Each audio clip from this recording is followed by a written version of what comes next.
It doesn't matter if you're in the field of education or you are studying business or you're studying psychology or you're studying geology. Online education is here to stay. As we head into the next semester, you may be wondering which course delivery method is right for you. Here at the College at Charleston, we offer 3 types of online learning environments. Hybrid, where the instructor is presenting and engaging with students both in the classroom and online. Online synchronous, in which the professor is teaching in real time to a class that is participating online. And online asynchronous, where students are able to log in and view class materials online at any time.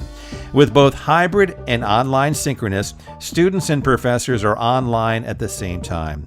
While synchronous delivery supports a high level of student engagement, asynchronous better supports individualized learning, as students can work at their own speed to grasp and master concepts.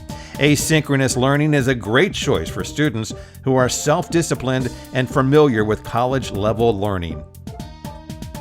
More conscious of different learning styles in my face-to-face classroom, because I have so much individual contact with the students in an online class that doesn't always happen in a face-to-face class. Many students just zip out the door.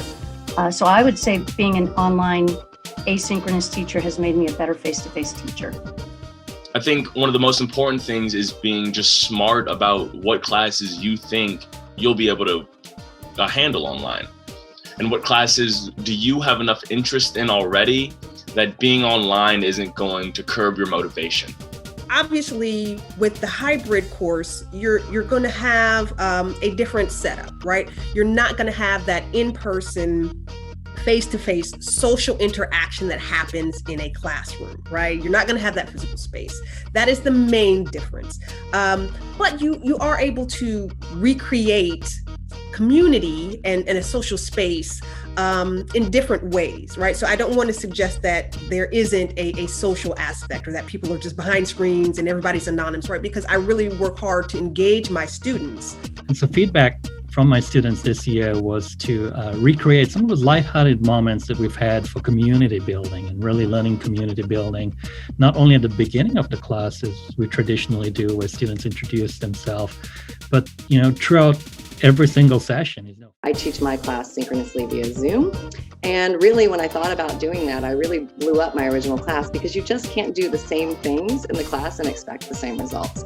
So for me, some of the things that I do for engagement are to make sure that I'm using my students' names, to know a little bit more about them, and to make sure each student is participating nearly every class period. I keep a list, I go through, I make sure that they're engaging in the material and that they're answering questions. I call on students more actively without them even raising their hands than I might in a face-to-face classroom. In a face-to-face classroom, all those front row students are quick to raise their hands. Well, in a Zoom classroom, everybody is a front row student. I really like the fact that in an online platform, it's basically your own time. You can focus solely on your assignments. Are you a person that that will say, I need to spend 2 hours on Tuesdays and Thursdays on this course, and you will log in and you will do everything that you need to do for that course? If so, an asynchronous class might work well for you. If you're a person who really likes engaging with your professor and having a conversation and asking questions in real time, then an online synchronous course or a face-to-face course is probably going to be the best fit for you. I was extremely excited because I was definitely worried that because of COVID, being able to get involved and really live this busy lifestyle that I like to do and I'm used to was just not going to happen. And I was proved extremely wrong.